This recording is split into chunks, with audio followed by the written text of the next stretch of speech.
Baghdad से कुछ दूर एक पुरस्कून बस्ती थी जहां खजूरों के दरख्तों के दरमियान एक सादा सा घर मौजूद था।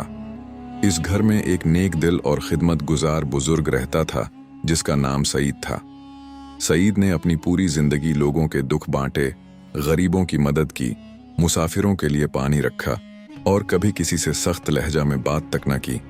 उम्र ढल चुकी थी, जिस्म कमजोर हो गया था। अब वो सिर्फ इतना चाहता था कि जिंदगी के बाकी दिन सुकून से गुजर जाएं। सईद के 5 बेटे थे।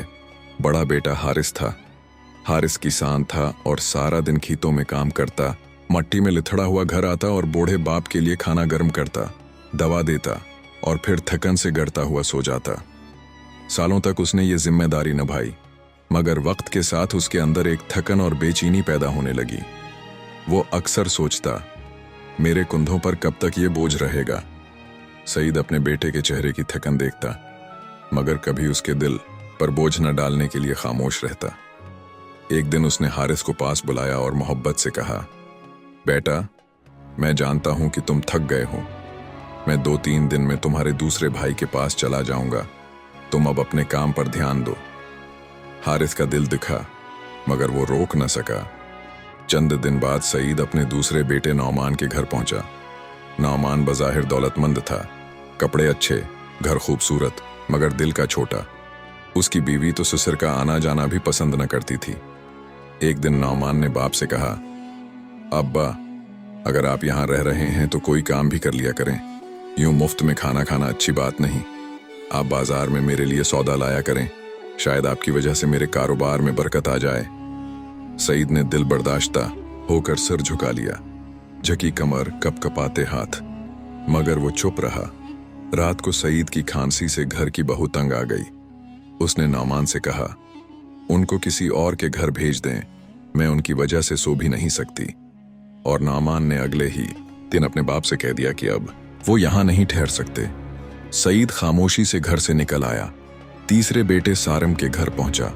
सारिम मेहनती था मगर बहुत मसरूफ। उसकी बीवी बच्चों को दादा के पास बैठा देती और खुद घर के काम करती। बच्चे शोर मचाते, खेल कूद करते, मगर सईद का दिल अंदर ही अंदर टूटता जाता। वो सोचता, मैं खेलने की उम्र में नहीं, मैं तो आखिरी सफर के करीब हूं।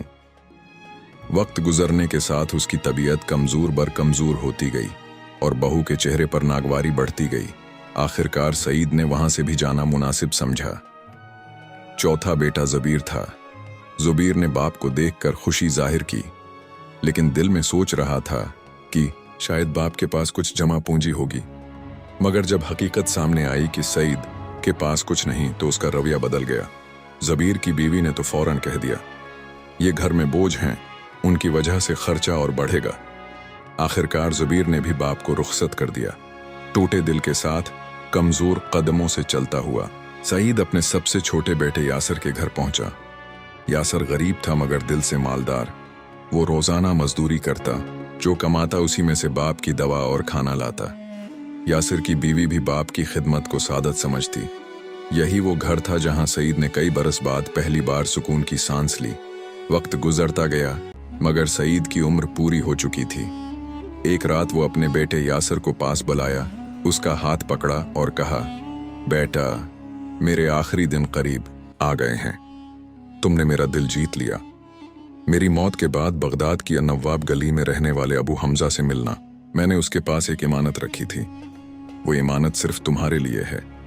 उसे अपने बच्चों की खुशी के लिए इस्तेमाल करना और अपने भाइयों को इसमें से कुछ भी न देना।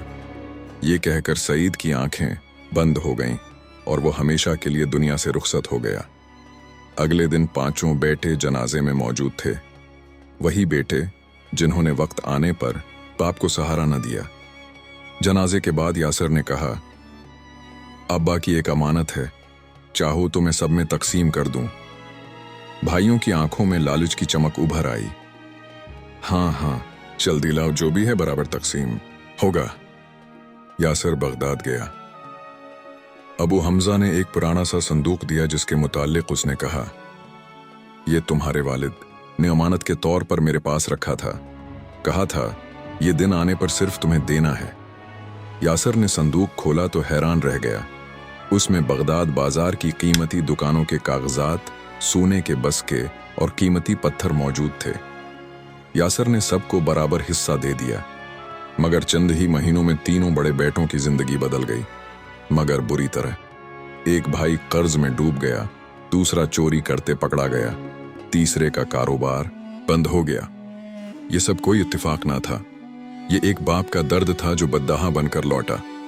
दूसरी तरफ यासिर की छोटी सी दुकान में रोजाना बरकत बढ़ने लगी।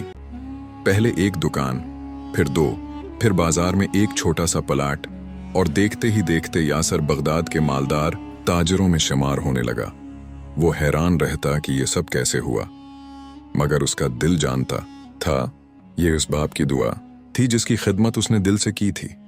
वक्त गुजरा, यासिर अमीर हो गया, मकान बदल गया, मगर एक चीज हमेशा दिल में रही, एक अधूरा सा दर्द। काश अब्बा होते, आज की खुशियां उनके साथ बांट लेता।